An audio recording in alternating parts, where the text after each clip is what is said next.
4 states के चुनाव हैं और कुछ दिन पहले खारगे जी और मेरी बात चल रही थी चुनाव के बारे में, तो हमने मिलकर डिसीजन लिया कि हम दोनों को सबसे पहले जम्मू कश्मीर जाना चाहिए।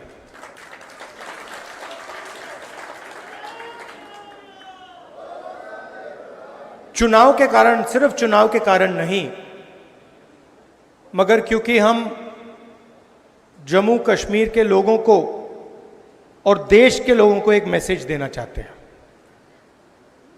देखिए,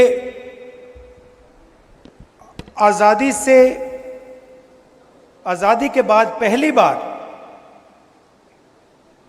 किसी स्टेट को यूनियन टेरिटरी बनाया गया है।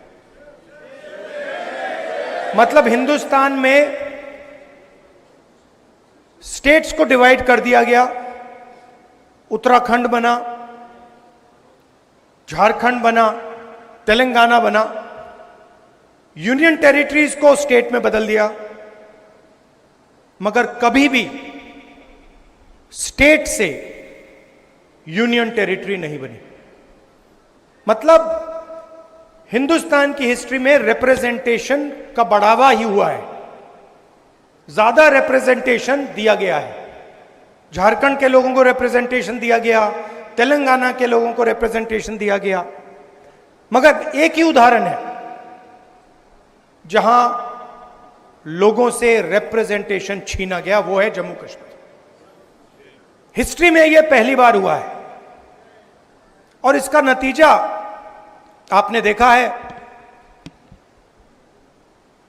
एडमिनिस्ट्रेटर कहते हैं, मगर सचमुच में उनको महाराजा कहना चाहिए,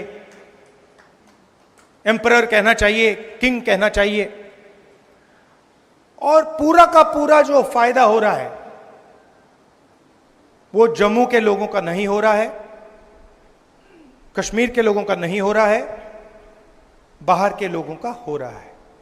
चाहे छोटे, मैं स्टेट का नाम नहीं लूंगा, चाहे छोटे कॉन्ट्रैक्ट्स हों, बड़े कॉन्ट्रैक्ट्स हों, सरकार में पोजीशंस हों, आप लोगों को कोई फायदा नहीं हो रहा है, आप लोगों को सिर्फ नुकसान हो रहा है। इसलिए हम चाहते थे कि चुनाव से पहले आपका स्टेटहुड आपको वापस दिया जाए। अब ठीक है, इन्होंने चुनाव पहले कर दिया, मगर हम अभी भी चाहते हैं कि जल्दी से जल्दी आपके स्टेट की लगाम आपके हाथ में वापस दी जाए। मतलब आपको स्टेटहुड एक बार फिर से मिले।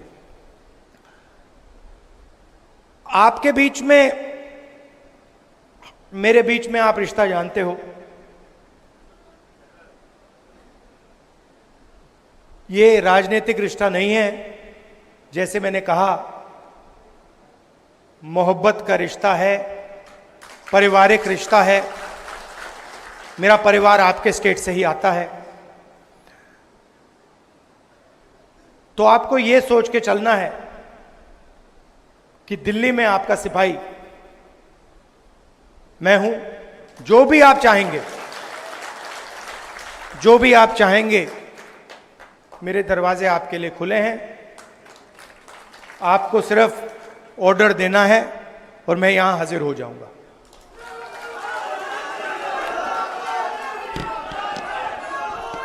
देखिए, शायद रमन भल्ला जी ने कहा, ठहर जाइए मैडम, खत्म करने दीजिए। अभी नहीं मैडम, बाद में कर लेना, डिस्टर्ब मत कीजिए। रमन भल्ला जी ने कहा, उन्होंने कहा कि देखिए मैं कांग्रेस पार्टी का सिपाही हूं।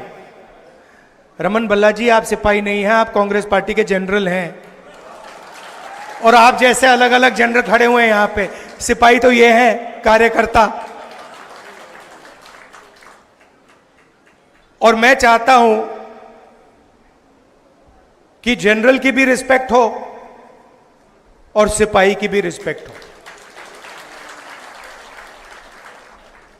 गठबंधन हो रहा है, मैं चाहता हूं कि जो भी गठबंधन हो उससे हमारे कार्यकर्ताओं को, सिपाहियों को और हमारे कमांडर्स को रिस्पेक्ट मिले, इज्जत मिले। आप लोग हमारे लड़ते हो और यह विचारधारा की लड़ाई है। कांग्रेस पार्टी की विचारधारा और आरएसएस की विचारधारा के बीच में लड़ाई है। आपने देखा होगा चुनाव से पहले प्रधानमंत्री यूं भाषण देते थे, देखा आपने?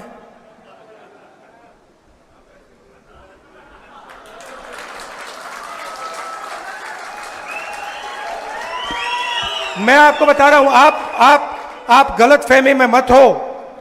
कांग्रेस पार्टी के कार्यकर्ता ने, मैं बता रहा हूं आपको, कांग्रेस पार्टी के कार्यकर्ता ने हिंदुस्तान के प्रधानमंत्री से कॉन्स्टिट्यूशन पर ऐसे ये करवा दिया। ये आपकी देन है, आपका काम है। और मैं तो पार्लियामेंट में बैठता हूं, मुझे तो बिल्कुल सामने दिखते हैं। मैं आपको बता रहा हूं कि आपने हिंदुस्तान के प्रधानमंत्री की जो कॉन्फिडेंस थी उसको खत्म कर दिया, उड़ा दिया। मतलब कांग्रेस के कार्यकर्ता ने उनको इतना साइकोलॉजिकल टेंशन दिया कि उनकी साइकोलॉजी कोलैप्स कर गई। और वो जो प्रधानमंत्री थे,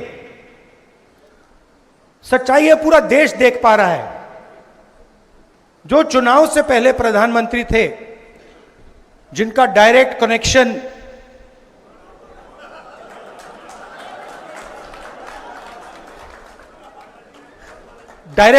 जिनका ऊपर था, वो प्रधानमंत्री नहीं रहे।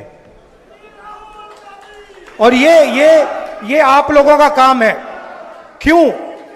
क्योंकि कठिनाई के समय, जब कठिनाई थी, जब आपकी विचारधारा पर आक्रमण हो रहा था, तो आप लोग कांग्रेस पार्टी का झंडा लिए घूम रहे थे। यह सच्चाई है। बहुत सारे लोग झंडा फेंक कर भाग गए। आप नहीं गए, आप खड़े रहे। आपने लाठी खाई, गोली खाई, गाली खाई, मगर आप 1 इंच पीछे नहीं हटे। इसलिए मैं आपको कांग्रेस पार्टी के बब्बर शेर कहता हूं।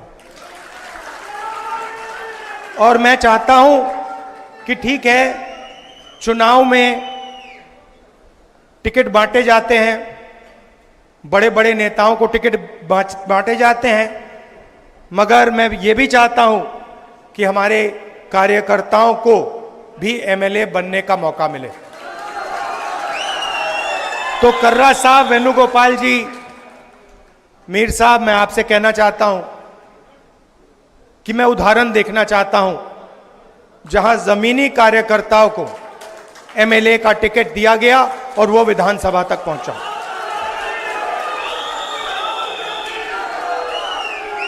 पूरे देश में बीजेपी के विचारधारा ने बेरोजगारी फैला दी है। आपको फर्स्ट हैंड दिख रहा है, जम्मू में भी बेरोजगारी फैलती जा रही है, महंगाई बढ़ती जा रही है। पूरे देश में हम इनसे लड़ रहे हैं। जहां भी आप नोटिस कीजिए, चुनाव के बाद जहां भी ये कोई बदमाशी करने की कोशिश करते हैं, जहां भी बदमाशी करने की कोशिश करते हैं, हम उनको वहां सामने खड़े मिलते हैं। ये लैटरल एंट्री का किया ना इन्होंने, अदानी जी की मदद करने की कोशिश की ना, वहां पे हम खड़े हो गए, उसको कैंसिल कर दिया। तो हम इनको छोड़ने वाले नहीं हैं। अगर इन्होंने थोड़ी सी भी बदमाशी की, कांग्रेस पार्टी के सारे कार्यकर्ता इनके सामने खड़े दिखाई देंगे और जो गलत बिल एक पास करने की कोशिश करेंगे, उस बिल को हम रद्द करवा देंगे। हम ऑपोजिशन में बैठे हैं, मगर सरकार को कांग्रेस पार्टी का कार्यकर्ता चलाएगा।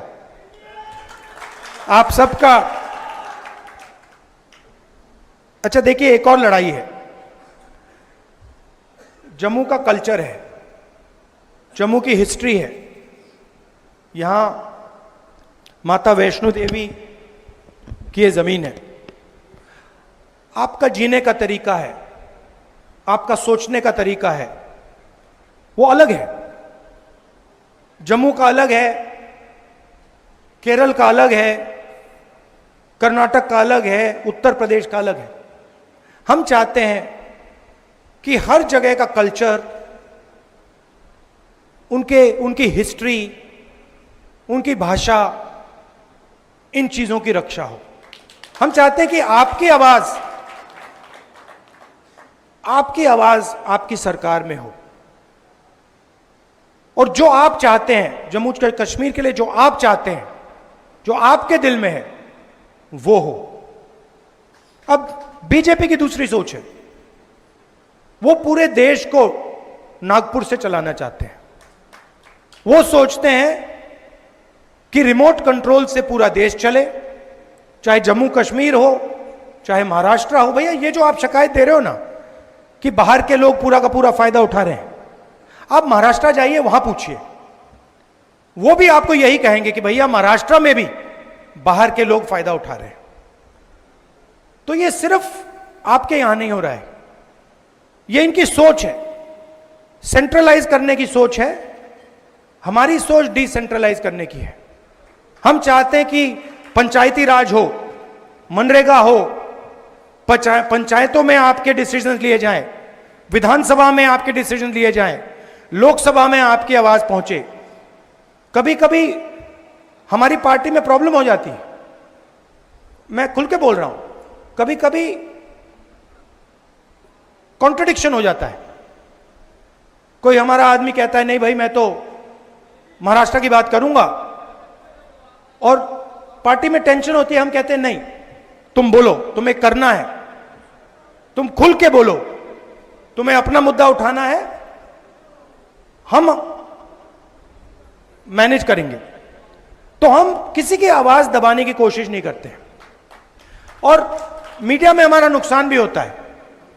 कभी कभी लोग कहते हैं देखिए कांग्रेस पार्टी में अलग अलग विचारधाराएं हैं, अलग अलग विचारधारा हैं, क्योंकि हम पूरे देश को चलाते हैं और हम चाहते हैं कि देश के लोगों की आवाज, अलग अलग भाषाएं, अलग अलग जात, ये सब सुनाई दे। तो मैं ये आपसे कहना चाहता हूं, हम स्टेटहुड चाहते हैं। हम चाहते हैं कि जो आपके दिल में है, जिस प्रकार से आप अपने स्टेट को चलाना चाहते हो, उसी प्रकार से आप चलाओ। इसलिए हम ये मैसेज देने आए। दिल से आपका धन्यवाद करना चाहता हूं। आप कांग्रेस पार्टी के कार्यकर्ताओं ने, शायद आप भी नहीं समझ सकते कि आपने किया क्या। मैं यहां से देख रहा हूं, और मैं कह रहा हूं कि कांग्रेस पार्टी के कार्यकर्ता ने हिंदुस्तान के लोकतंत्र को बचाया है, डेमोक्रेसी को बचाया है। अभी एक दो और कदम लेने हैं, वो आप ले लोगे, मगर आपने इस चुनाव में कॉन्स्टिट्यूशन को और हिंदुस्तान के लोकतंत्र को बचाया है। इसके लिए मैं आप सबको दिल से बधाई देना चाहता हूं। धन्यवाद। जय हिंद। नमस्कार।